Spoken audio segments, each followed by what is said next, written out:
Hi, everybody. I'm Bill Sanders, and this is Watch Art Sci, the art and science of watch collection. Today, what I want to do is to talk about two watch brands that they make their own movements, but they also provide movements for other watch companies. And I thought that might be an interesting topic to look at today. So that's what we're going to do. There are two different brands that I want to look at. One is called Gerard-Perregaux. We probably talked about that in one way or the other several times. The other is Schwarz-Etienne. Now, we haven't talked about that as much. I did a few years ago, and I was very impressed with them, and I still am. So let's get started. The first one it's going to look at is Deep River Gerard-Perregaux as part of what they call the Legacy Edition. The reason it's called the Legacy Edition, it was this Deep River was first introduced in 1969 by Gerard-Perregaux. So it's been around for a while, but the movement, of course, is updated. It's an automatic movement called they have Gerard-Perregaux always has long reference numbers on their calibers. This one is called GP03300. There's a picture of it down below on the lower right. It's got a big rotor on it, and it's an interesting watch. It has two crowns, one at 2 o'clock and one at 4 o'clock. The one at 2 o'clock, that's for the inner bezel. There's an inner bezel, and you can turn it around. So that's sort of a cool thing, I think. And then the one down at 4 o'clock does the winding, the setting of both the time and the date. So it's got a lot of work for it to do. But there's something about this. This is one of their new ones too, and I just thought, boy, this is a good looking watch. Okay, this is the Schwarz-Etienne 1902 Petite Seconde. The 1902, that was the year that Schwarz-Etienne was founded, and this particular watch is an automatic, and its caliber is called ASE 300. It uses a micro rotor. One of the things that Schwarz-Etienne is well regarded for is a micro rotor. And for those who like automatics, it's a nice micro rotor. Now, one of the things in this particular caliber I like is they have the three-fingered bridges, and the drivetrain you can see a big hunk of it. I like it now going down into the escapement and then to the balance wheel on it.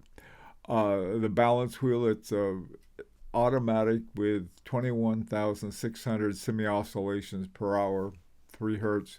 Love it. Now this next one is a new laureato. It's called Laureato Absolute. This is by Gerard-Perregaux. And again, you have the same caliber, GP03300. 4 hertz. It's got a power reserve of 46 hours. It's automatic. Now this one has the big rotor on it. All of the same caliber have the large rotor. It's a motorsports watch for Aston Martin. They have some kind of, I guess, arrangement with Aston Martin, and the dial is Aston Martin dial. The crown guard goes right up to it, and it fits into it. It's really a very interesting watch. The Aston Martin green is a special color that they have for. It's also one of the colors of the cars, but it's also the color of the watch. Some of us of a certain age remember Aston Martin from the James Bond movies. Okay, moving right along. This next one is one of the models by Schwarz-Etienne called the Geometry, and this red one is called the Geometry Cherry. It's got a caliber ASE 200. Now the difference between the ASE 200 and the 300 that we were just looking at. This one, it does have the micro rotor. It doesn't have the little finger bridges that I like so much, but that's okay. It's one. I like to see as much of the movement as possible. It's got a couple plates there, and pretty much the same watch, or the same movement, but with different finishing and some other features to it. The watch is divided into quadrants, and the dial has these really interesting combination of arrays.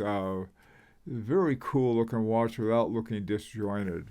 I like this one a lot, and they have different colors too. This one called Cherry. Okie doke.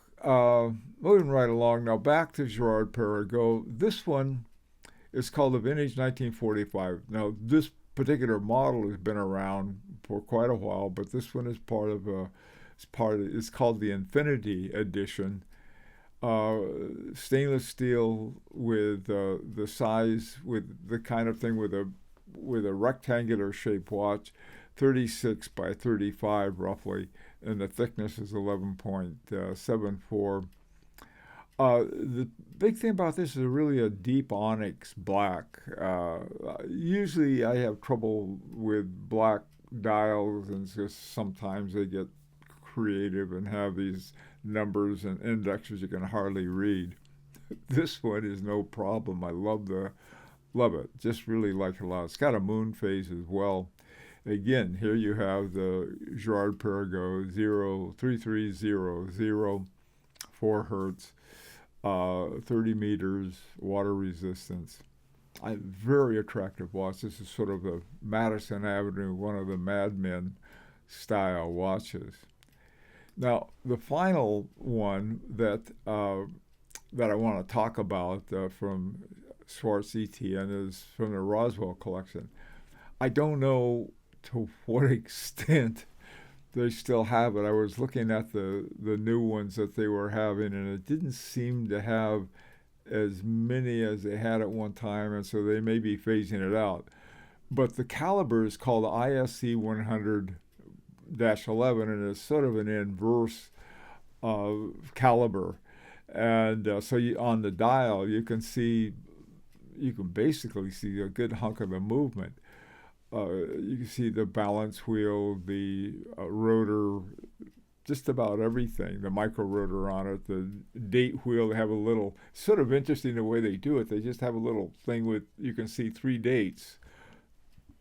Date wheel going along, and so I don't know. This is one. It's called Roswell. The reason it's called Roswell, it was sort of a spacey thing, and years ago, supposedly a spacecraft landed in or near Roswell, New Mexico, and a lot of theorists, self-appointed theorists, decided that the government somehow grabbed the alien and his spaceship.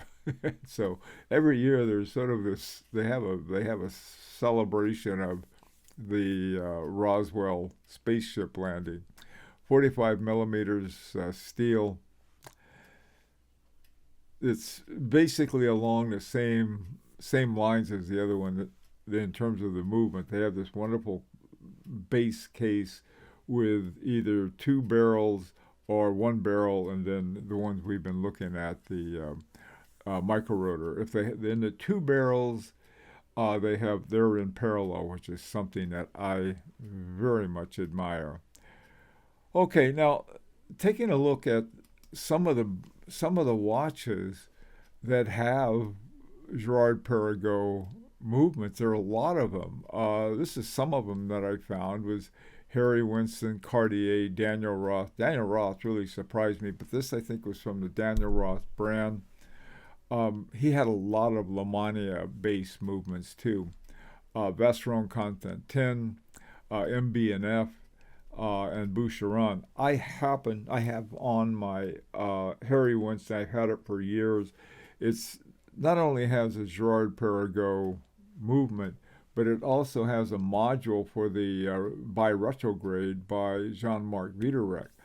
Jean-Marc Viderec and Roger Dubuis for a while were a couple watchmakers working for Harry Winston back in the day, long before they were bought by Schwarz. The other one, this is another one. This is sort of an interesting one. This is my Boucheron that this is a more recent one I've got. This one has a Gerard-Perregaux 4000. And from what I understand, I have two different things. One, it's a movement, the 4000, they use it in their own watches, but my understanding was it was exclusively made for Boucheron. Boucheron, Harry Winston, Cartier are tip-top jewelry companies, and so you can get some very nice cases, put in a nice Gerard-Perregaux movement, and you're set. Now, the final one I want to take a look at. Now, Schwarz-Etienne, this is sort of interesting. Historically, there were more back, let's see, before a reorganization, I think in around mid-1980s, Schwarz-Etienne reorganized.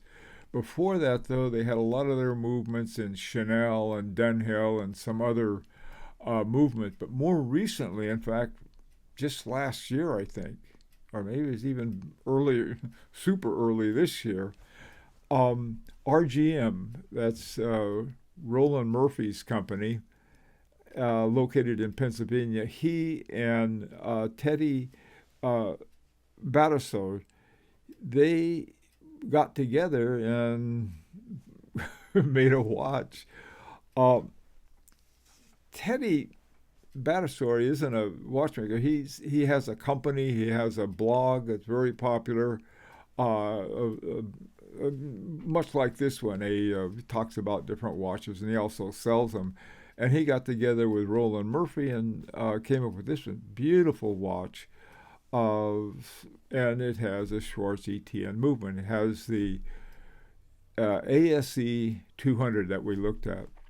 Anyway, those are some things I thought were sort of interesting that not everybody knows about, but it's good to know where you can find, I think, good movements in watches that you'd never guess that they were in. And anyway, love to hear your comments on this. It's an opportunity to subscribe if you like. And until next time, this is Bill Sanders for Watch Art Side, the art and science of watch collection.